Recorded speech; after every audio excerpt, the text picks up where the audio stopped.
The first thing I noticed when I got back to Ohio wasn't the rain. It was how loud regular life sounded after 14 months in Baghdad. At 7:14 on a Tuesday morning, I stood under the flickering lights of a Speedway gas station off Interstate 71, staring at a row of windshield wiper fluid like it personally offended me.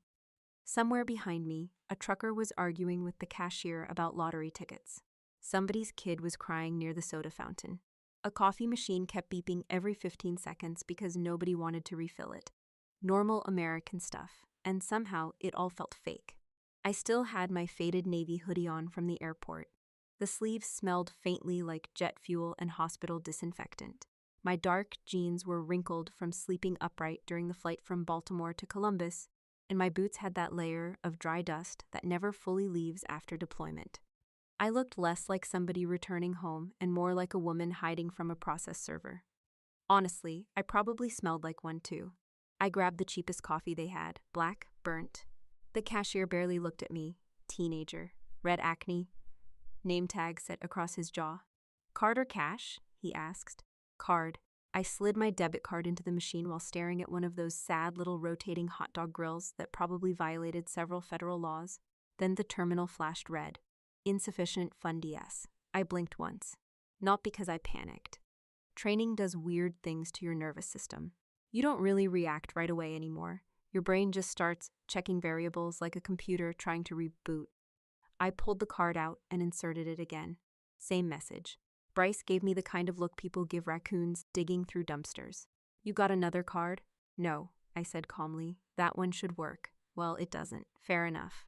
I stepped aside so a woman in pink scrubs could buy cigarettes and a Celsius energy drink at 7 in the morning. America really never changes. Outside, rain tapped softly against the hood of my rental sedan. Gray clouds hung low over the interstate. Everything looked washed out and cold, like somebody turned the saturation down on the whole state. I sat behind the wheel and locked the doors. That's when I opened my military banking app. The app had two-factor authentication, biometric login, encrypted verification, and enough security layers to protect nuclear launch codes. Army Medical Command didn't exactly play around when it came to combat pay accounts. I pressed my thumb against the scanner. Loading. Then the number appeared. Available balance, 311. Hence, I stared at it for a full 10 seconds before my brain caught up. No freezing, no tears, no dramatic gasp, just math. Because I knew exactly how much should been there. $154,217.83. Every dollar accounted for. Hazard pay, overseas housing deferments, re-enlistment bonus installments. Months of 12-hour trauma shifts patching up soldiers and contractors after mortar attacks. Christmases spent inside medical tents eating rubber eggs while FaceTiming family members who forgot the time difference every single year. That account was my exit plan. Not a mansion, not some fake Instagram lifestyle, just freedom. A small cabin somewhere quiet. A used truck that started in winter. Maybe nursing school later if I got tired of army life. Something simple. Something nobody could take from me, except somebody already had. I refreshed the app. Then again. Then I opened the transaction history. Wire transfers. Large ones. 30,000, 22,000, 18,000. All spread across the last 6 weeks while I'd been overseas finishing deployment processing. The blood drained from my face slowly, like my body didn't want to waste energy on shock. I checked the account permissions page. That's when I saw my father's name. Richard Linwood. Authorized power of attorney access. I leaned back against the seat and laughed once. Not because it was funny. Because my father had spent my combat pay with the confidence of a man returning a lawnmower he borrowed from a neighbor. Rain slid down the windshield in crooked lines while traffic hissed past the interstate exit ramp nearby. Somebody honked. Somewhere in the distance, a siren wailed for half a second before disappearing again. Life just kept moving. I called my mother first, straight to voicemail. I called Chloe. My younger sister answered on the 4th ring, sounding half asleep. Maya, morning. A pause. Oh my God, are you home already? Apparently. She yawned. You still at the airport? No, quick question though, did mom or dad buy a new car recently? Silence. Not shocked silence. Guilty silence. Then I heard her lower her voice. Why? I closed my eyes for a second. That told me everything. What color is it? I asked color. Another pause. Sapphire blue. Of course it was. My mother never met an expensive color she didn't like. I thanked Chloe and hung up before she could start crying. Chloe cried whenever conversations became inconvenient.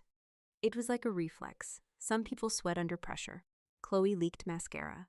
I drove the remaining 4 miles to my parents' neighborhood with both hands steady on the wheel.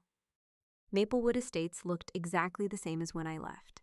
Identical brick homes, tiny decorative trees, mailboxes polished like they were preparing for military inspection. The entire subdivision smelled faintly, like fresh mulch and debt. My parents lived at the end of a cul-de-sac in a 2-story colonial house they absolutely could not afford 20 years ago and somehow still couldn't afford now. And there it was, parked across the driveway like a trophy. A brand new 2025 Mercedes SUV in sapphire blue with dealer tags still attached. Rainwater slid across the spotless hood while chrome rims reflected the cloudy morning sky. The thing looked expensive enough to come with its own divorce attorney. I shut off the engine, but stayed there for a moment watching through the bay window. My father sat at the kitchen island holding one of his stupid oversized coffee mugs that said "Retard, but still right." My mother laughed at something he said while wearing a cream-colored cardigan that probably cost more than my first rifle. They looked warm, comfortable, completely at peace. Like people who had never once worried about incoming mortar fire while eating dinner out of a plastic tray, and sitting 20 feet away from them was the physical shape of my missing money. Have you ever sacrificed years of your life for people who only loved what you could give them? And if your own family crossed a line you could never forgive, would you walk away quietly or make sure they finally faced consequences? Let me know in the comments. And if you believe family should never mean surrendering your dignity, subscribe to the channel. Then I opened the car door and stepped into the rain. Rain soaked through the shoulders of my hoodie before I even reached the front walkway. My parents still hadn't noticed me standing outside. That honestly tracked. When I was 17, I fractured my wrist during a softball game and drove myself to urgent care because my mother didn't want to miss her spa appointment. My father later told people I was dramatic about pain. So no, them missing their oldest daughter standing in the driveway after 14 months overseas wasn't exactly shocking. I climbed the concrete steps slowly, my boots leaving wet marks across the porch. The new Mercedes sat beside me like a physical insult. Sapphire blue paint, chrome trim package, panoramic roof, AMG wheels. My father had once called me irresponsible for buying a $12 sandwich at an airport. Apparently, federal fraud loosened his budget philosophy. The dealer sticker was still attached to the rear passenger window. I glanced at it while passing by. MSRP, $94,780. I actually stopped walking for a second. 94 grand. For a car Chloe would probably use twice a week to drive to prenatal yoga and Target. I looked through the tinted window and saw beige leather seats so clean they looked medically sterile. Protective plastic still covered part of the touchscreen display. The whole interior smelled like fresh adhesive and bad decisions. Then I noticed the monogrammed baby seat already installed in the back. CBB, Chloe Bates Bennett. Of course. My sister had managed to turn reproduction into a luxury event sponsorship. I reached for the side door instead of the front. Habit. Growing up, we used the side entrance unless company was over, because my mother thought the front door should look untouched for guests. The woman treated her own house like a furniture showroom. Nobody was allowed to sit inside. The side door was unlocked. Another thing that never changed inside, the kitchen smelled like cinnamon coffee cake and fresh paint. I stood there quietly for a moment, taking it all in. New marble countertops, custom pendant lighting, white oak flooring, a built-in wine fridge that probably cost more than my first deployment bonus. My mother used to complain about money constantly when I was younger. She clipped coupons with the intensity of a Wall Street trader. Meanwhile now, the kitchen looked like a suburban surgeon's Pinterest fantasy. Funny how financial stress disappears when you steal from your own kid. My father sat at the island scrolling through his iPad while Fox News played softly from a mounted television in the living room. My mother leaned against the counter holding one of those giant ceramic mugs she collected from overpriced boutique stores. "Richard," she laughed, "you cannot tell Mrs. Donnelly her hydrangeas look diseased." "They do look diseased," he replied. Somebody had to say it. Then my mother finally looked up. The smile vanished off her face instantly. Not guilt, calculation. That was always her first emotion. "Maya," she said carefully, "you're home early. Like I'd just come back from Costco." "Flight landed ahead of schedule," I answered. My father glanced over casually. Hey, kiddo. Kiddo. I was 32 years old and had spent the last year treating blast injuries in a combat zone. But to Richard Linwood, I was still 12 unless he needed to brag about me to his golf buddies. Nobody moved toward me. No hug. No welcome home. Not even a fake attempt. My mother set her mug down first. You should have called before coming by. The house is a mess. I looked around the spotless kitchen. Looks catastrophic, I said. My father chuckled like I'd made an actual joke. Then his eyes narrowed slightly. Military people notice details. We're trained to. Tiny facial shifts, changes in breathing, hand movement, tone changes. And right there, I saw it happen. Both of them realized at the exact same moment that I probably knew. My mother crossed her arms first. Defensive posture. My father leaned back against the island and exhaled slowly through his nose like a man preparing for an annoying customer service phone call. That told me even more. People who feel guilty usually start apologizing before you ask questions. People who feel entitled wait for you to challenge them. I pulled my phone from my pocket and placed it on the counter between us. My account's empty. Silence. The refrigerator hummed softly behind us. Outside, rain tapped against the kitchen windows. My father spoke first. Well, technically not empty, he said. There's still a few dollars left. I stared at him. He shrugged once. That was his sense of humor. My mother stepped in quickly. Maya, before you overreact, there are things happening financially that you don't fully understand. I almost laughed. Nothing says trust me like stealing 6 figures before breakfast. You took $154,000. We borrowed it, she corrected immediately. There it was. The family dictionary. Borrowed meant stolen. Disrespectful meant disagreeing with them. Love meant obedience with a smile. My father folded his arms. You were deployed. The money was just sitting there. Yeah, I said quietly. That's generally how savings accounts work. His jaw tightened slightly. My father hated sarcasm unless he was the one using it. My mother moved closer to the marble island, lowering her voice like she was explaining something to a difficult child. Chloe's pregnant, Maya. She needed a reliable vehicle. $95,000 reliable? It's safe. So is a Honda. That's not the point. No kidding. The point was appearances. It was always appearances. My mother cared more about looking wealthy than actually being financially stable. Growing up, she'd return Christmas presents in January so she could afford country club dues. One year our electricity almost got shut off while she spent $400 hosting a charity for women she secretly hated. And somehow so she always framed it as sacrifice. For the family. Everything toxic sounds noble when you wrap it in family language. I looked toward the window at the Mercedes sitting proudly in the driveway. When exactly were you planning to tell me? My father answered without hesitation. When you got settled. Meaning never. My mother sighed dramatically. Honestly, Maya, I thought after everything your sister's been through, you'd be a little more compassionate. I blinked slowly. Chloe had morning sickness and an Etsy birth plan binder. I had mortar alarms. But sure, let's compare our suffering. You forged military banking authorization forms, I said. My father's expression hardened immediately. No one forged anything. I held eye contact with him. That tiny pause before his answer told me more than the words did. Then my mother delivered the line that finally changed something inside me. A good daughter wouldn't make this into a big, ugly situation. Not angry. Not loud. Just cold. Because right then I understood something I should have admitted years ago. They genuinely believed they deserved my life more than I did. And standing there in that renovated kitchen, watching steam rise from their expensive coffee mugs while rain slid down the windows behind them, I realized the Mercedes wasn't the real betrayal. It was proof they never saw me as a person in the first place. My mother reached for her coffee again. Like this was still a normal Tuesday morning. That honestly irritated me more than the missing money. Not the amount, not the forged authorization, the calmness. The woman looked more emotionally affected by expired yogurt than federal fraud. She wrapped both hands around the mug and sighed. You have to understand the timing was terrible. I stood there dripping rainwater onto her new hardwood floors while she talked about my stolen combat pay like somebody had accidentally double-booked a brunch reservation. What timing? I asked. My father answered first. Cash flow.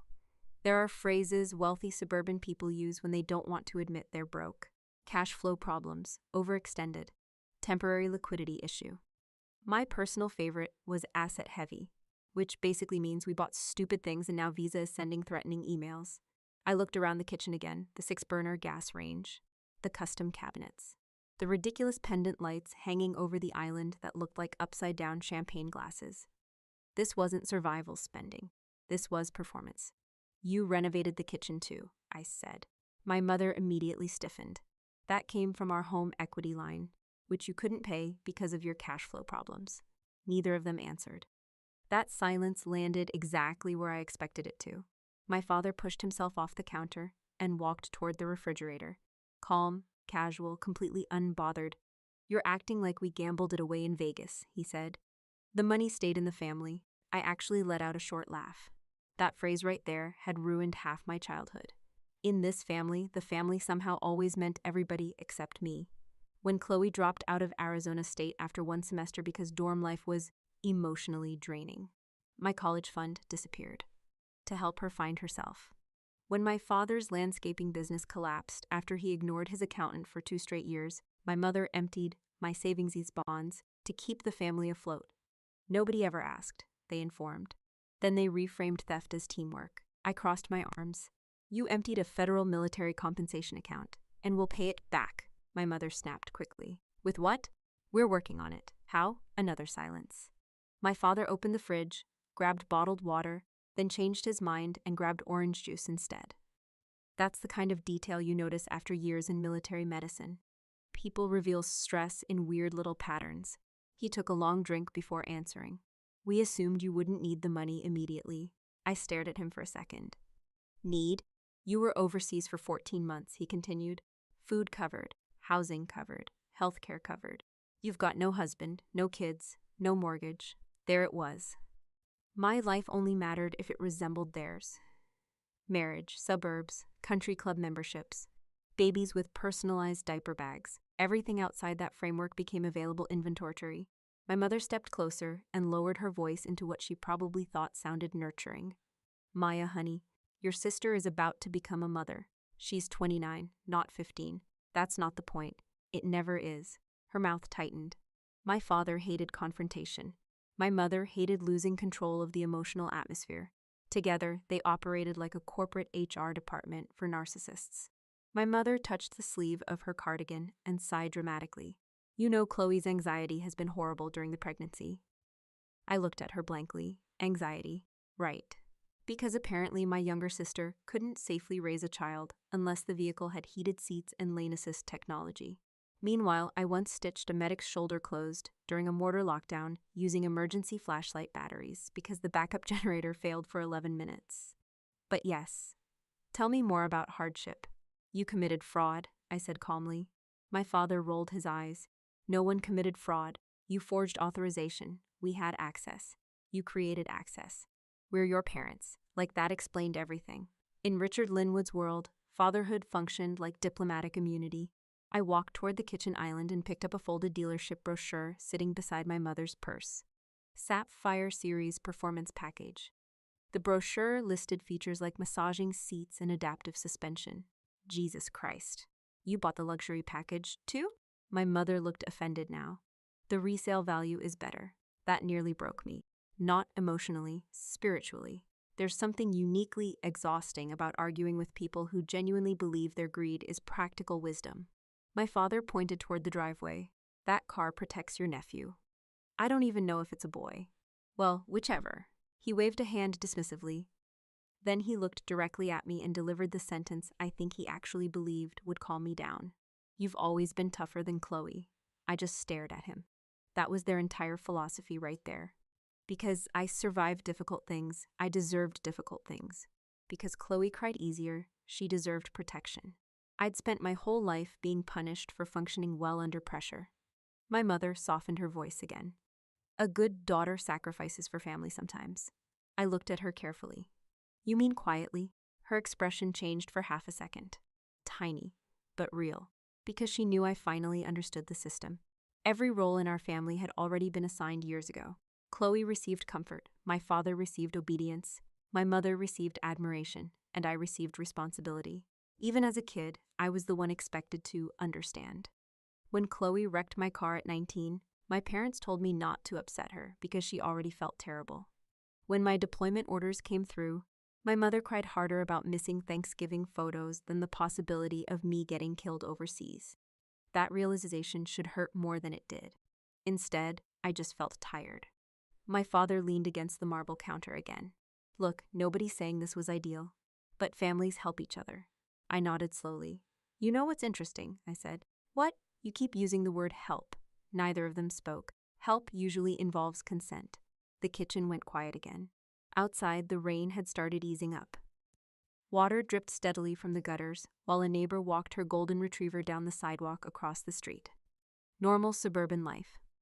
Meanwhile, inside this kitchen, my parents were trying to convince a combat medic that felony theft was basically an act of love. My mother finally crossed her arms tighter. You're blowing this completely out of proportion, and you're pretending a crime becomes moral if the thief shares your last name. That hit harder than I expected. Not because she looked guilty, because she looked insulted, like I'd failed some unspoken loyalty test. And right then, standing in that warm, expensive kitchen they built using my deployment money, I realized neither of my parents feared hurting me. They feared losing access to me. I dried off in the motel bathroom using paper towels because the room only had 2 bath towels and both smelled faintly like chlorine and cigarettes. The Sunset Motor Lodge sat 20 minutes outside Columbus, beside a shuttered diner and a tire shop with a flickering open sign that buzzed all night long. Room 214 cost $68 after taxes, which felt appropriate considering my financial situation now technically qualified as recently robbed. The mattress sagged in the middle. The air conditioner rattled every 40 seconds. Somebody upstairs kept dragging furniture across the floor like they were hiding a body. Honestly, after Baghdad, it still ranked above average. I sat cross-legged on the bed with my lap balanced in front of me while rainwater tapped softly against the motel window. The room lights stayed off except for the yellow glow from the desk lamp near the television. No crying, no rage spiral, no calling Chloe to scream at her. That's the thing about military training people don't understand. Once you've spent enough time in emergency situations, your brain stops wasting energy on emotional theater. You stabilize first, process later, and right now, stabilization meant documentation. I logged into my federal banking portal again and opened the account authorization history. 3 access modifications. 1 submitted 39 days earlier, 2 approved within 24 hours. I clicked deeper into the metadata, device, origin, IP logs, authentication chain. My father had never been smart enough to cover digital footprints. Richard Linwood still used the same password for half his accounts, despite getting hacked by fake Home Depot emails twice. The submission IP traced directly back to my parents' home internet provider in Maplewood Estates. Not subtle. Then I found the uploaded authorization file, power of attorney request form, PDF attachment. I downloaded it, opened it, and there it was, my forged signature. I stared at the screen quietly. It honestly wasn't even a good forgery. The M curved too sharply. My last name slanted upward in a way I never wrote it. Whoever signed it had copied the shape without understanding the rhythm. Probably my father. He always forged confidence better than handwriting. I zoomed in further. Timestamp metadata showed the document had been created on a desktop running Windows 10, registered under Richard Linwood's user profile. Jesus Christ. The man committed federal fraud with the sophistication of a Facebook scammer. I opened another folder and started organizing files, transfer logs, wire ripes, off-by versions records, account access history. I named everything carefully because details matter when people start lying later. Most family fights collapse into emotion and memory. Everybody talks over each other until the truth gets buried under personal history. But digital records don't care about feelings. At 11:42 p.m. on April 18th, $30,000 moved from my combat savings into a temporary holding account. At 9:17 a.m. the next morning, $22,000 transferred into Crown Meridian Auto Group. At 2:06 p.m., another $18,000 cleared through a secondary account linked to my father's business LLC. Money leaves fingerprints, and my parents had touched everything. I leaned back against the motel headboard and rubbed my eyes for a second. Exhaustion started creeping in around the edges now that the adrenaline was wearing off. I'd slept maybe 9 hours total over the last 2 days between flights, processing, customs, and airport delays. My phone buzzed beside me. Mom, I let it ring. Then came the voicemail notification immediately afterward. Then another text. Valor, please stop overreacting and answer your phone. 5 minutes later, Valerie, your father is extremely upset right now. That almost made me laugh. Richard Linwood treated emotions like subscription services. Only his mattered, and everybody else was expected to finance them. Another message appeared. Valerie, families work through things privately. There it was. Translation, don't embarrass us publicly. Not, we're sorry. Not, how do we fix this? Just reputation management. I tossed the phone onto the bed and kept working. The dealership paperwork took longer to track down, but eventually I found wire confirmation receipts buried in the transfer chain. Crown Meridian Auto Group received multiple structured payments instead of one full transfer. That told me something important. The dealership probably flagged the transaction size initially, which meant somebody had intentionally broken up the transfers to avoid attention. That changed this from stupid to criminally deliberate. I downloaded every receipt. One included the VIN number for the Mercedes. Another contained my father's electronic signature authorizing final delivery. The delivery address, my parents' house. Very helpful. I recreated a masterful folder titled Linwood Financial Fraud, cold, simple, accurate. Then I started building a timeline. April 11th, initial authorization request submitted. April 12th, power of attorney access approved. April 18th, first unauthorized transfer. April 23rd, vehicle deposit submitted. May 2nd, final payment completed. May 9th, kitchen renovation contractor invoice processed. I stopped typing for a second. Kitchen renovation. So it wasn't just the car. They'd used my deployment money to rebuild the entire fantasy. New kitchen, luxury SUV, country club image maintenance, all funded by hazard pay earned while treating burn victims and shrapnel injuries 12 time zones away. My stomach turned a little at that.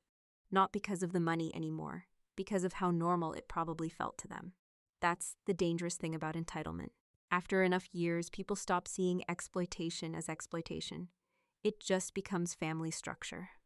My father genuinely believed outranked my future. And my mother believed preserving appearances justified almost anything.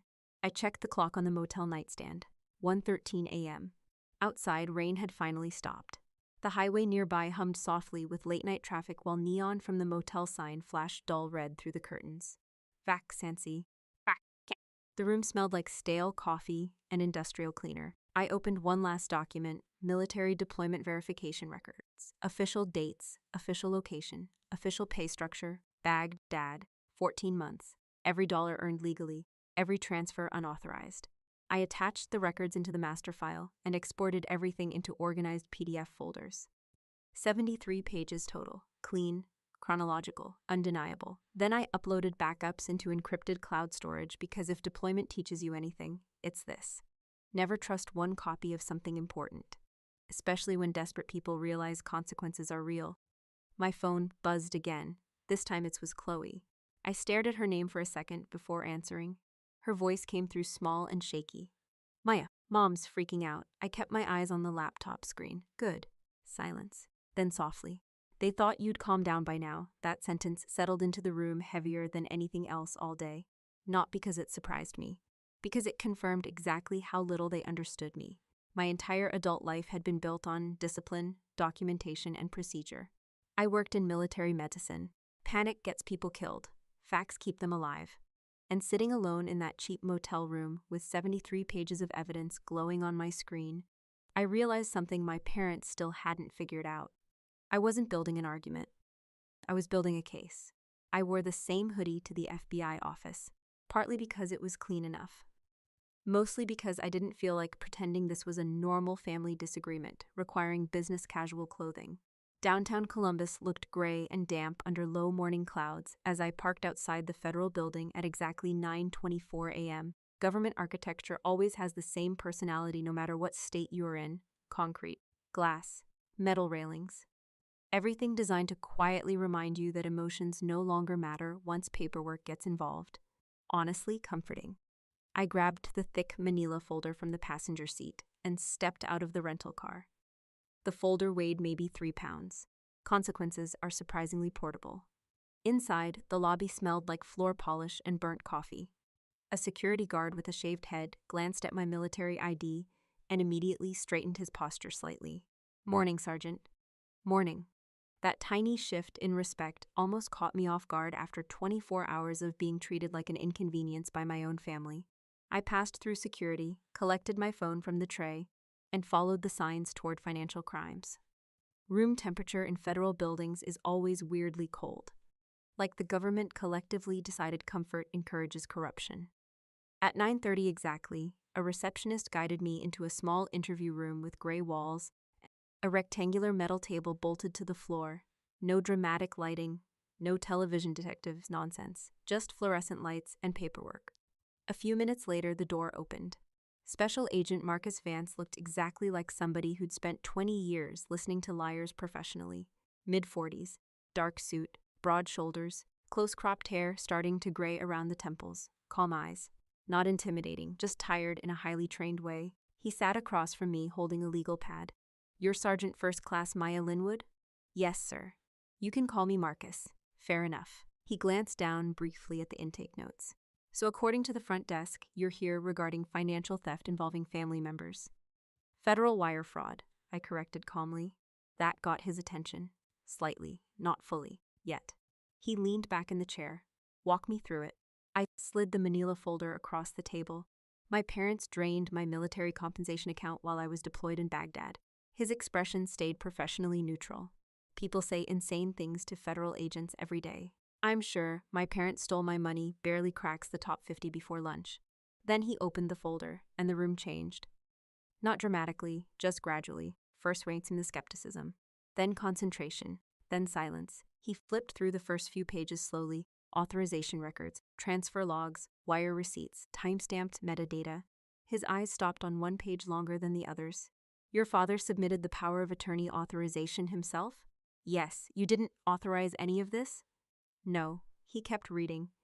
3 minutes passed without either of us speaking. I watched his posture shift little by little as the scale became obvious.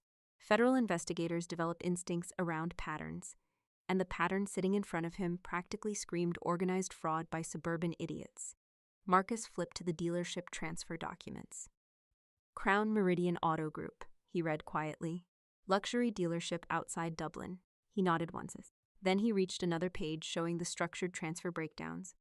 That's when his whole demeanor sharpened. "You said local police haven't been contacted?" "I came here first." "Why?" "Because this isn't a domestic argument." I pointed toward the transfer records. "That account contains federally protected military compensation. The transfers crossed state banking systems, and the authorization documents were falsified digitally."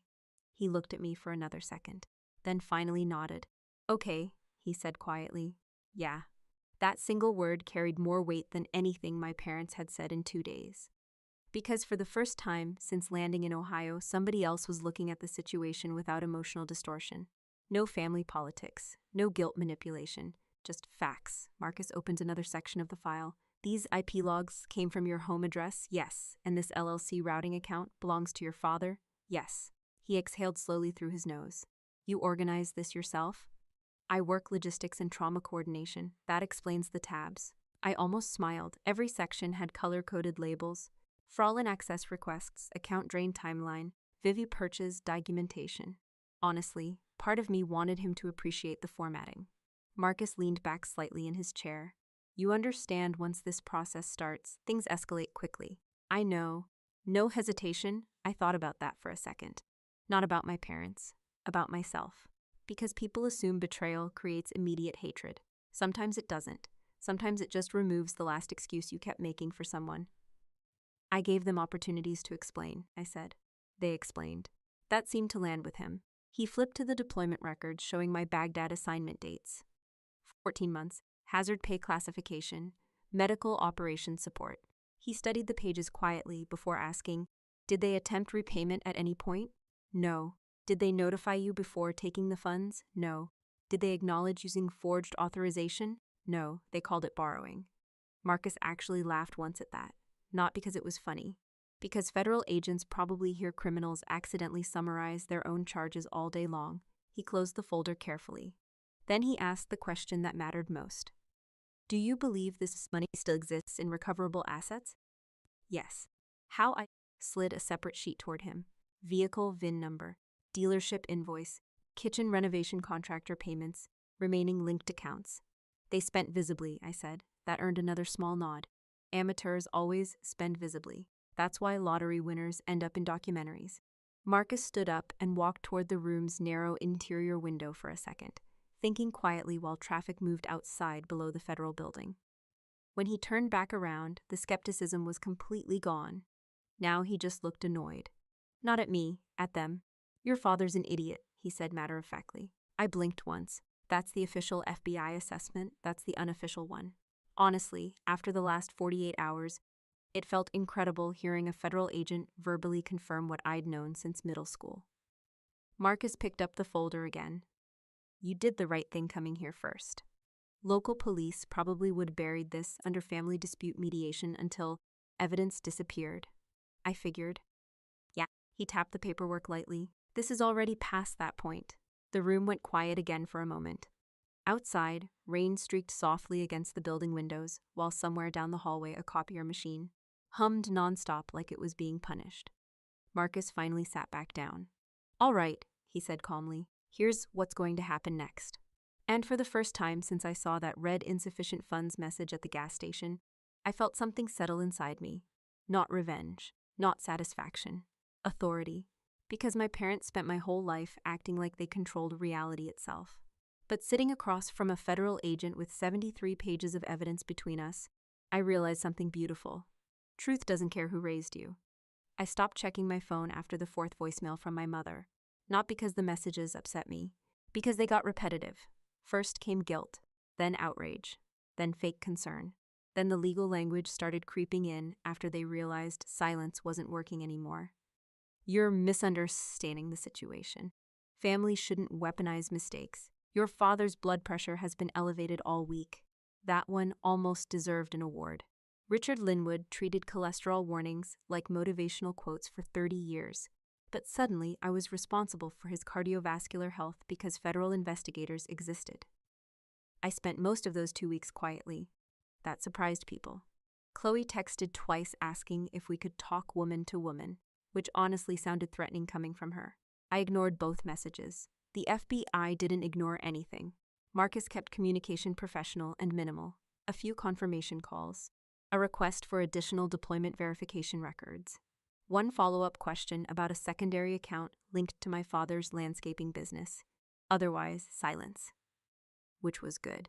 People get nervous during silence, especially people addicted to controlling narratives. By the second week, my mother started posting aggressively cheerful photos online. Brunches, country club lunches, inspirational quotes about gratitude over sunset pictures nobody asked for. Classic Valerie Linwood strategy. If reality becomes uncomfortable, stage a prettier one. Then Sunday arrived. Bright skies. 74 degrees. Perfect suburban performance weather. I parked 2 blocks away from my parents' house just after 1 p.m. with the windows rolled down and the engine off. Kids rode bikes somewhere farther down the street, while lawn sprinklers clicked rhythmically across expensive grass. The entire neighborhood smelled like grilled chicken skewers and fresh mulch. Maplewood Estates always looked like a place where nobody had ever screamed inside a bathroom before. From where I sat, I could see the top half of my parents' front lawn gathering. White folding tables, glass pitchers full of orange juice, little decorative flower arrangements my mother absolutely made people compliment before allowing them near the food. And parked directly in the center of the driveway sat the sapphire blue Mercedes. Polished, waxed, positioned like a showroom centerpiece. My father had angled it slightly toward the street for visibility. Of course he did. A breeze carried faint laughter down the block. Then I heard Richard's voice booming above everyone else. Smart investing, that's all it is, he announced proudly. I leaned back against the seat quietly. There's something surreal about hearing the man who stole your deployment savings explain financial wisdom beside a luxury vehicle purchased through wire fraud. Honestly, if hell exists, it probably sounds exactly like upper-middle-class networking conversations. A woman laughed loudly near the driveway. My mother's laugh followed immediately after. Polished, high-pitched, social. I knew that laugh well. It was her everything is under control laugh. The same laugh she used after my father got sued by a former client in 2014. The same laugh she used when creditors called during dinner, and she'd let the phone ring while pretending not to notice. Valerie believed appearances could outlast consequences if maintained aggressively enough. Sometimes she was right. Until now, I adjusted slightly in the driver's seat and watched through the trees lining the sidewalk. My mother floated between guests, wearing a pale green dress and oversized sunglasses, even though they were standing under shade umbrellas. My father manned the grill like he was hosting a campaign fundraiser. And Chloe sat near the patio, rubbing her pregnant stomach, while two neighborhood women fussed over her like she was carrying the second coming of Christ. Nobody looked worried. That part fascinated me. Not 1 ounce of fear, which meant my parents truly believed the situation had passed. They thought my silence meant surrender. That hit me harder than the theft itself, because they'd spent decades training me to absorb damage quietly. Don't embarrass the family, don't create tension, don't make scenes, be mature, be understanding, be the stable one. And eventually they confused my self-control with weakness. I heard my father again. Kids today don't understand leverage, he said to somebody nearby. You've got to move money intelligently. I actually smiled at that. Move money intelligently. The FBI was currently tracing half his accounts. A man nearby asked what the Mercedes cost. My father answered proudly, sticker was just under 95, just under 95. Like he was discussing golf clubs instead of stolen military compensation. Then came my mother's voice. Well, Chloe deserves something safe for the baby. There it was again. Deserves. Funny word, nobody ever used that word for me growing up. I deserved responsibility. I deserved resilience. I deserved understanding. Meanwhile, Chloe deserved comfort, no matter who paid for it. A younger version of me probably would have cried sitting there listening to all this. Not now. Now it just looked small. That's the strange thing about distance. Once you stop emotionally chasing approval from toxic people, their behavior starts looking embarrassingly obvious, like watching adults fight over assigned seating at Olive Garden. My phone buzzed softly in the cup holder. Marcus, I answered immediately. You nearby? He asked. Yes. Good. His voice stayed calm and measured like always. We're about 15 minutes out. I looked toward the house again. My father had gathered 3 men near the Mercedes now, walking them through features he absolutely did not understand. He pointed at the dashboard confidently while nodding like somebody discussing aerospace engineering. The man once microwaved aluminum foil because he wanted crispy loafers. Anything change, Marcus? No. They're hosting brunch. A pause. Seriously? Yes. I heard another agent laugh faintly somewhere on his end of the line. Marcus sighed. That's bold. No, I said quietly while watching my mother refill champagne glasses on the lawn. That's entitlement. Silence settled briefly between us. Then Marcus spoke again. When this starts, stay in your vehicle until we secure the scene. Understood. And Maya? Yeah? You did everything correctly. That shouldn't have mattered as much as it did. But after spending your entire life inside a family where truth gets twisted into disloyalty, hearing somebody say you handled things correctly feels almost disorienting. I thanked him quietly and ended the call. Then I sat there with the windows down, listening to silverware clink against expensive plates, while my parents celebrated themselves on a perfectly sunny afternoon. They genuinely believed they'd won. Not because they were smarter. Because for 32 years, nobody had ever forced them to face consequences before. And watching them laugh beside that stolen Mercedes, I realized something almost sad. They still thought this story belonged to them. The first SUV turned onto the street exactly 12 minutes later. Matte black, no markings, slow enough to look intentional. The second followed immediately behind it. Then the third. Even from 2 blocks away, the energy changed instantly. Suburban neighborhoods operate on pattern recognition. Delivery trucks, dog walkers, Amazon vans, lawn crews. Everybody notices when something unfamiliar enters the ecosystem. Especially 3 identical federal SUVs moving in formation like they already know where they're going. Conversation on my parents' lawn started thinning out before the vehicles even reached the driveway. I watched heads turn one by one. My father noticed last. That tracked too. Richard Linwood always assumed attention belonged to him, unless proven otherwise. The SUVs rolled forward and boxed the driveway in with smooth precision, trapping the sapphire blue Mercedes between them like evidence already waiting for inventory tags. Music from the patio speakers kept playing awkwardly for another few seconds. Some soft jazz playlist my mother probably found under Elegant Sunday Brunch. Then one of the guests hurried over and turned it off. Silence hit fast after that. Not complete silence. the kind filled with nervous shifting, folding chairs scraping concrete. Somebody whispering, "What's happening?" too loudly. Driver doors opened almost simultaneously. 4 Federals agents stepped out. Dark tactical vests, calm movements, no rushing. People who know they already control the situation never hurry. Marcus exited the rear SUV holding a thick document folder in one hand. From where I sat, I could see my mother smiling nervously, already preparing her fake social voice. There are people who think charm functions like pepper spray. Valerie Linwood was one of them.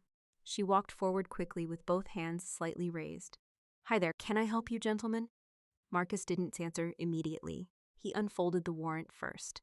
Then he spoke loudly enough for the entire lawn to hear. "Richard and Valerie Linwood?" My father stepped forward beside the grill, still holding barbecue tongs. Jesus Christ. Even federal investigations couldn't stop this man from accessorizing. "That's us," he said cautiously. Marcus glanced at the warrant once more. "Federal Bureau of Investigation. You are both being detained pending charges related to wire fraud, conspiracy, identity falsification, and unlawful transfer of federally protected military compensation funds." The entire neighborhood froze. One woman near the mimosa table actually gasped out loud. My father blinked hard. "Excuse me?" Marcus remained perfectly calm. "You are instructed to keep your hands visible." Then my mother laughed. Not normal laughter. Sharp, high-pitched, fast. "Oh my God," she said, waving a hand dismissively. "This is some kind of misunderstanding. Marcus didn't move. No, Mom?" "It isn't." That's when my father finally looked angry instead of confused. "This is ridiculous," he snapped. "We haven't done anything illegal." One of the agents moved toward the Mercedes immediately while another approached the house. Professional, efficient, completely uninterested in suburban emotional theater. Guests started backing away from the driveway, now like proximity itself might become contagious. Nobody touched the food anymore. Nothing kills brunch appetite like federal charges. My mother's voice climbed another octave. "You can't do this in front of people." Marcus looked at her evenly. "You should have considered that before committing the offense in front of banking institutions." Honestly, I almost admired that line. My father pointed aggressively toward the agents surrounding the Mercedes. "That vehicle belongs to my daughter." "According to financial records," Marcus replied calmly, "that vehicle was purchased using stolen military compensation funds transferred through fraudulent authorization channels." Richard opened his mouth again, closed it, then tried another strategy. Classic Richard. "Well, my daughter's upset emotionally right now." Marcus cut him off immediately. "Your daughter provided 73 pages of evidence." That landed like a gunshot. My mother physically turned pale, because for the first time, this stopped being a family argument they could emotionally manipulate. Evidence changes everything. Facts don't get intimidated by louder voices. One of the agents spoke quietly into a radio near the driveway, while another photographed the Mercedes from multiple angles. The neighbors watched all of it, every single second. Maplewood Estates ran entirely on appearances. This was basically a public execution with hydrangeas. Then my mother finally lost control completely. "This is harassment," she shouted. "I want to speak to somebody in charge." Marcus looked around once theatrically. "I am somebody in charge." That nearly ended me right there. Not because it was funny, because I knew my mother hated being unable to escalate socially. Her entire worldview depended on finding managers, committees, or church friends capable of restoring her authority. Federal agents don't care about Yelp culture. Meanwhile, my father had entered the bargaining phase. "Look," he said quietly, stepping closer to Marcus, "we can resolve this privately." Every nearby agent immediately stiffened. Marcus didn't even blink. "Sir," he said evenly, "step back. I'm just saying there's no reason to make a spectacle. You made the spectacle when you spent stolen deployment funds on a luxury SUV. That one hit harder." I watched my father's posture change then. Tiny shift, but real. Because finally, he realized this situation existed outside his control. One of the agents moved behind him. "Turn around, sir." Richard looked stunned. Actually stunned. Like consequences were a policy affecting other households. "You're handcuffing me?" he asked. "Yes, sir. This is insane." "No," Marcus replied calmly. "This is federal procedure." The cuffs clicked around my father's wrists beside the same Mercedes he'd spent 2 weeks bragging about to the neighborhood, and suddenly he looked older, smaller, not physically, structurally, like somebody removed the invisible stage he'd been standing on his entire life. My mother saw the handcuffs and completely unraveled. "Oh my God," she whispered. Then louder, "Oh my God." She grabbed the edge of the patio table hard enough to shake the glasses. Champagne spilled across the white tablecloth, while guests backed away even farther. No, no, no, no. Her breathing turned shallow and frantic. I recognized it immediately. Panic response. Real one. Not performative. Because at that exact moment, Valerie Linwood finally understood something worse than prison. People were watching. Country club people. Neighborhood people. The women she competed with socially for 20 years. They were all standing there watching federal agents seize her husband beside a stolen Mercedes. Her reputation wasn't cracking. It was evaporating in real time. Then her knees simply gave out. No dramatic scream, no movie-style collapse. She just folded straight down onto the wet grass beside the driveway in her expensive green dress. One of the guests shouted her name. Another rushed forward awkwardly in wedge heels. Agents barely paused. Procedure continued. The Mercedes was photographed. The warrant was signed. The neighbors stared openly now. And sitting quietly inside my rental car 2 blocks away, I watched the entire polished world my parents spent decades building collapse in under 6 minutes. No violence, no revenge speech, no screaming match. Just truth finally arriving with federal clearance. And the craziest part, I didn't feel victorious watching it happen. I just felt tired that it took this much for someone to finally tell my parents no. The tow truck arrived 23 minutes later. Bright orange lights flashed softly across the quiet neighborhood, while the driver stepped out, carrying a clipboard and chewing gum like this was the most ordinary Sunday of his life. Honestly, for him, it probably was. People lose cars every day, repossession, DUIs, divorces, bad gambling decisions. He had no idea this particular Mercedes had been purchased with deployment money earned under mortar fire halfway across the world. The driver walked around the SUV, slowly checking the VIN, while federal agents continued processing paperwork near the curb. Neighbors still lingered nearby, pretending not to stare directly at my parents' front lawn. Americans are incredible at fake privacy. Everybody suddenly becomes very interested in bushes and iced tea whenever public humiliation happens nearby. I stayed in my car. That part mattered to me. Because there's a difference between witnessing consequences and feeding on them. My father sat handcuffed on the curb now beside one of the SUVs. His shoulders looked slumped for the first time in my entire life. One agent stood nearby while Marcus spoke quietly with another investigator near the driveway. My mother had regained consciousness a few minutes earlier. Barely. One of the neighbors wrapped a cardigan around her shoulders while she cried into both hands, with mascara streaking down her face. Even now, she kept glancing around between sobs, checking who was watching. Still curating the moment, still managing optics. Some habits survive almost anything. Chloe stood near the porch, holding her stomach with one hand while crying openly now. Her husband Daniel had finally arrived sometime during the chaos, and looked deeply overwhelmed in the specific way men look when they marry into wealthy dysfunction accidentally. Poor guy probably thought he was marrying into brunch people. Turns out he married into federal indictments. I watched the tow truck operator lower the metal rig behind the Mercedes with slow hydraulic clicks. Then he paused. "Transmission issue?" one of the agents asked. "No," the driver replied casually. "Parking brakes still on." For some reason, that detail nearly made me laugh. Even at the end, Richard Linwood managed to inconvenience somebody. The driver eventually climbed into the SUV carefully while an agent supervised beside him. A minute later, the brake released and the vehicle rolled backward onto the tow platform inch by inch. That stupid sapphire blue paint still gleamed perfectly under the afternoon sunlight. Beautiful car. Wrong life. I leaned my head back against the seat and closed my eyes for a second. And that's when the exhaustion finally hit me. Not dramatic exhaustion. Not emotional collapse. Just the deep physical heaviness that comes after carrying tension for too long. I'd spent years being the stable one. The reasonable one. The daughter who absorbed pressure quietly because everybody else in the family treated emotional accountability like a contagious disease. Even joining the army partly came from that instinct. Structure made sense to me because my family never did. In military medicine, procedures mattered more than personalities. Rank mattered more than manipulation. Facts mattered more than whoever cried loudest at dinner.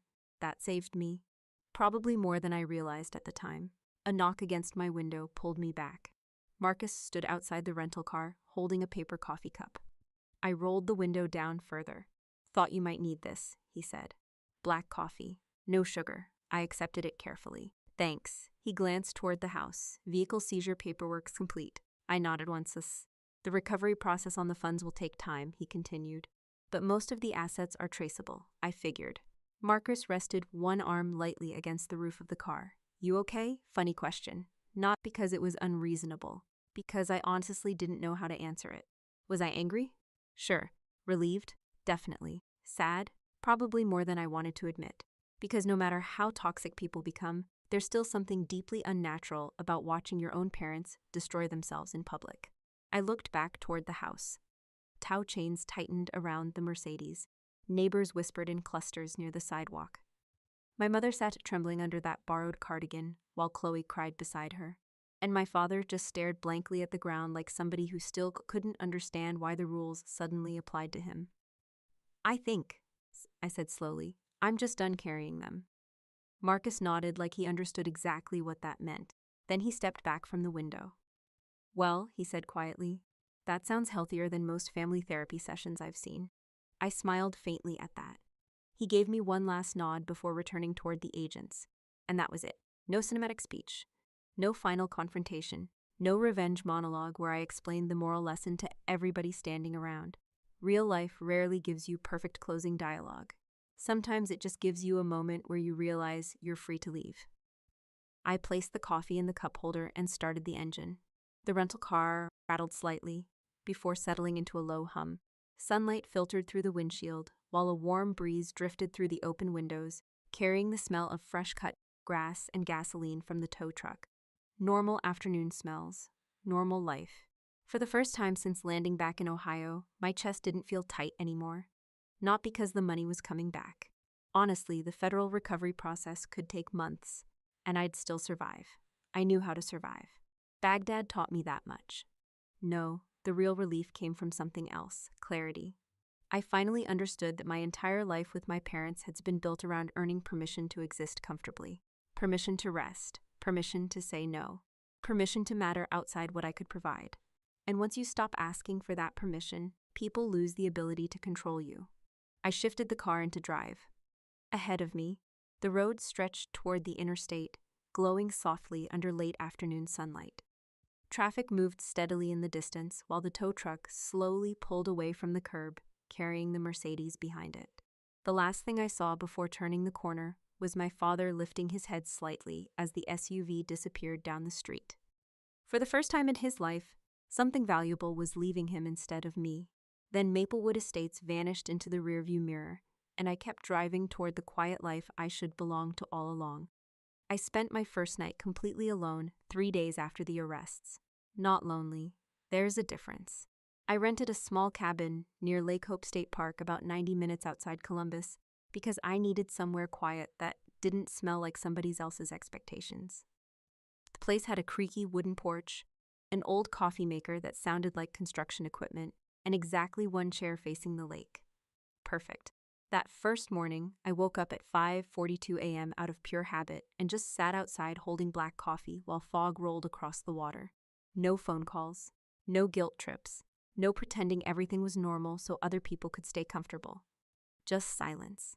And honestly, silence can feel terrifying when your entire life has been built around managing other people's emotions. For years, I thought being a good daughter meant absorbing damage quietly. I thought maturity meant understanding everybody else's behavior while nobody bothered understanding mine. That's how a lot of toxic families survive, by the way. They assign emotional roles early. One kid becomes the fragile one becomes the successful one becomes the screw-up, and one becomes the person expected to carry everybody without complaining. Guess which role usually gets rewarded the least? I used to think my parents trusted me more than Chloe because I was the strong one. Now I realize something uglier. They used me more because I tolerated more. There's a quote floating around online that says people treat you the way you allow them to treat you. I don't fully agree with that because manipulation usually starts long before you recognize it for what it is, especially in families. Kids don't grow up thinking, wow, I'm being emotionally conditioned into self-sacrifice. No. You grow up hearing things like, be the bigger person. Don't upset your mother. You know how your father gets. Your sister's sensitive. You're stronger than this. And after enough years, you stop noticing that all those phrases point in one direction, toward you. I realized something else sitting by that lake. Part of the reason I kept giving my parents access to my life wasn't loyalty. It was hope. Hope that eventually they'd become the version of family I kept trying to earn. That's the trap a lot of adults stay stuck inside. They aren't attached to who their family actually is. They're attached to who they keep hoping they'll become someday.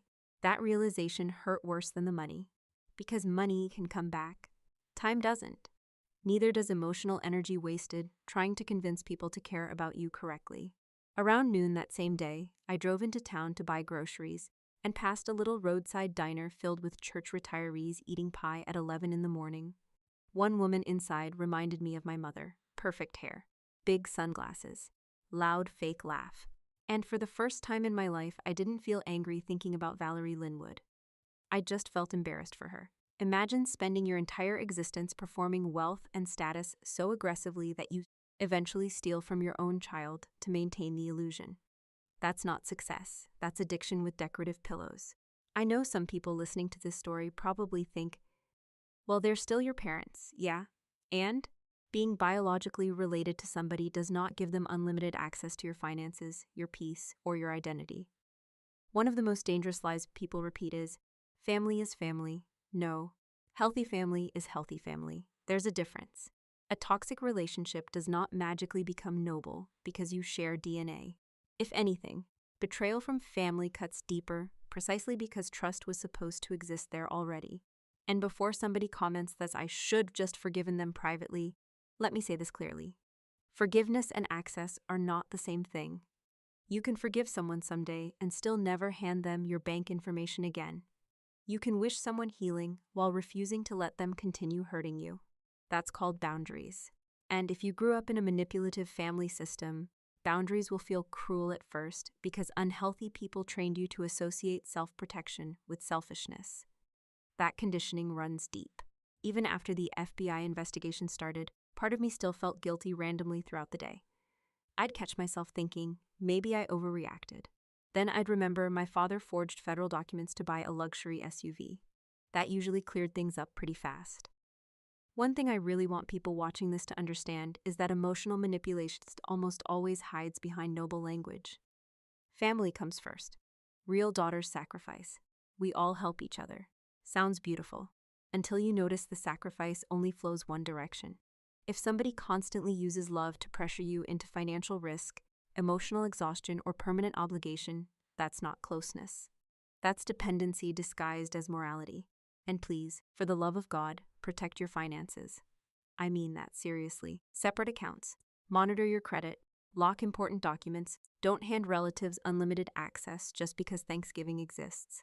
Fraud inside families happens constantly because people confuse trust with immunity. My parents didn't steal my savings because they were desperate. They stole it because they believed they deserved it more than I did. That's an important distinction. As the sun started setting over the lake that evening, I remember sitting on the porch realizing something strange. For the first time in years, I wasn't trying to emotionally manage anybody. Not my mother, not Chloe, not my father's ego, just myself. And I think that's when real healing actually started. Not when the FBI showed up. Not when the money got traced. Not when the Mercedes disappeared. It started the moment I stopped volunteering to carry people who were perfectly comfortable standing on my back. I used to think being called strong was a compliment. Now, I think a lot of people use that word when they've decided you don't need care anymore. There's a certain kind of exhaustion that comes from becoming everybody else's emotional shock absorber. And if you're good at functioning under pressure, people start treating your resilience like a public utility. That realization hit me a few weeks after everything happened. I was back on base handling paperwork and transition meetings when another medic I knew asked how I was doing. I gave the automatic answer, fine, and she looked at me for a second before saying, "You don't always have to be." That sentence followed me around for days, because I honestly didn't know how to exist outside survival mode anymore. A lot of people listening to this probably understand exactly what I mean. Oldest daughters, military families, nurses, teachers, first responders, people everybody depends on but nobody really checks on because you're the capable one. Capability becomes a trap if you're not careful. My entire childhood trained me for it. If Chloe got overwhelmed, family dinner stopped. If my father got angry, everybody adjusted. If my mother got embarrassed, the entire house entered crisis management mode.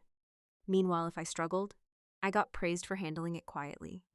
That's not emotional health, that's emotional outsourcing. One memory kept replaying in my head after the arrests. I was 14 years old sitting in the DMV for 4 straight hours because my father forgot to renew his license plates again. He spent the entire time complaining loudly about government incompetence while I organized paperwork and filled out forms for him because you're better at this stuff than I am. At the end of the day, he patted my shoulder and said, "Good thing you're low maintenance." I remember feeling proud. That's the crazy part. Kids will accept emotional scraps as love if that's all they're offered consistently. And honestly, the military reinforced some of that conditioning too. Army culture rewards composure. You learn to compartmentalize fear, exhaustion, grief, hunger, stress. You function because people rely on you. That can build discipline. It can also quietly destroy your ability to recognize when you deserve care too. I think that's why I stayed emotionally connected to my family longer than I should have. Not because they treated me well, because being needed felt familiar. There's comfort in familiar dysfunction sometimes. At least you know the rules. And the rule in my family was simple. Maya survives things. So eventually everybody stopped asking whether I should have to. A few days after the FBI raid, I went to a grocery store near the cabin and accidentally stood frozen in the cereal aisle for almost 30 seconds because nobody needed anything from me. No emergency, no pressure, no emotional cleanup assignment, just cereal. That sounds ridiculous until you've spent years living as somebody else's support structure. Freedom feels suspicious at first. I've also realized something uncomfortable about families that constantly praise one person for being strong. A lot of times they're really saying, "We've decided you can tolerate unfairness longer than the rest of us." That label becomes permission. Permission to give you less support, less empathy, less protection, more responsibility. And if you finally crack under the pressure someday, people act shocked because they built their entire comfort around your endurance. One thing I need viewers to understand is this. You do not owe endless access to people simply because they are struggling. That lesson took me years to learn. Helping somebody occasionally is healthy. Sacrificing your peace permanently so irresponsible people never face consequences is not. There's a huge difference between compassion and self-erasure. My mother used to call me independent anytime I stopped asking for things emotionally. Back then, I thought she respected me. Now I realize independence was just more convenient for her. People benefit enormously from your silence, especially manipulative people. And here's another hard truth nobody talks about enough. You do not need to over-explain boundaries to unhealthy relatives. I wasted years trying to communicate perfectly. Softer tone, better wording, more patience, longer explanations. None of it mattered. Because people committed to misunderstanding, you will treat every explanation like the opening round of a negotiation. No is enough information. That doesn't make you cruel. It makes you an adult. I started applying that lesson in smaller ways too after everything happened. I stopped answering guilt-driven messages immediately, stopped apologizing automatically for needing space, stopped feeling responsible for fixing emotional discomfort I didn't create. And weirdly enough, life became quieter almost immediately. Not easier, just cleaner. I started building routines that belonged to me instead of my family system. Morning runs, reading again, cooking actual meals instead of stress-eating protein bars like I was still deployed, calling friends who knew me as a person instead of a role. That matters more than people realize. If your entire identity exists inside one toxic system, leaving feels impossible because you don't know who you are outside it. That's why building your own life matters so much. Friends, purpose, financial independence, communities that don't require you to bleed in order to belong. And for anybody listening who constantly gets called the strong one, let me say something I wish somebody told me years ago. Strength is supposed to support your life, not replace it. You are allowed to rest. You are allowed to say no. You are allowed to stop carrying people who treat your stability like a natural resource they're entitled to mine forever.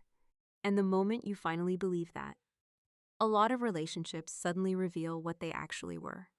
About 6 months after everything happened, I bought a used Toyota Tacoma from a retired electrician named Ron outside Dayton, paid cash. $12,400, manual transmission, 2 tiny dents near the rear bumper. Perfect. Ron spent 20 straight minutes explaining maintenance records nobody asked for while holding a gas station hot dog wrapped in foil. Then he shook my hand twice before I left and told me, "Take care of her and she'll take care of you." And honestly, that truck felt more honest than most relationships I grew up around. By then, most of the legal process was still moving slowly through federal court. Asset recovery takes time. Lawyers drag things out. Paperwork multiplies like rabbits anytime the government gets involved. But something important had changed inside me. I stopped waking up angry. That surprised me more than anything. People assume healing looks dramatic, like one big breakthrough moment where music swells and suddenly you're emotionally free. Real healing is usually quieter. It's noticing you went 3 days without checking court updates. It's grocery shopping without anxiety sitting in your chest. It's laughing at something stupid in a coffee shop and realizing your nervous system finally unclenched enough to allow happiness back in. I moved into a small apartment outside Lexington after transferring bases temporarily. Nothing fancy. Second floor, thin walls. Neighbor with an extremely committed karaoke hobby every Thursday night. Still better than family dinner. The apartment had exactly one thing my childhood home never really gave me: peace. Not performative peace. Not everybody smile because guests are coming over peace, real peace. The kind where nobody's monitoring your emotional usefulness. The kind where silence doesn't mean tension waiting to explode. I started cooking again too. That sounds small, but when you spend years in survival mode, you stop doing things that require gentleness. Everything becomes efficiency. Protein bars, fast food, microwave meals eaten standing up while answering messages from people demanding emotional labor.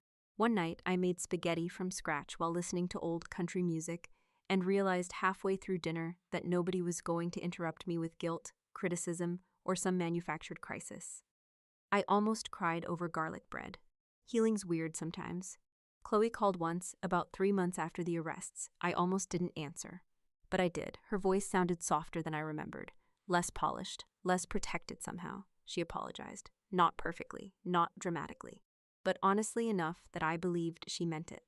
And for the first time in my life, I heard fear underneath her personality. Real fear. The kind that appears once somebody grows up without parents cushioning every consequence. She admitted she knew the money situation felt wrong, but convinced herself mom and dad would handle it eventually.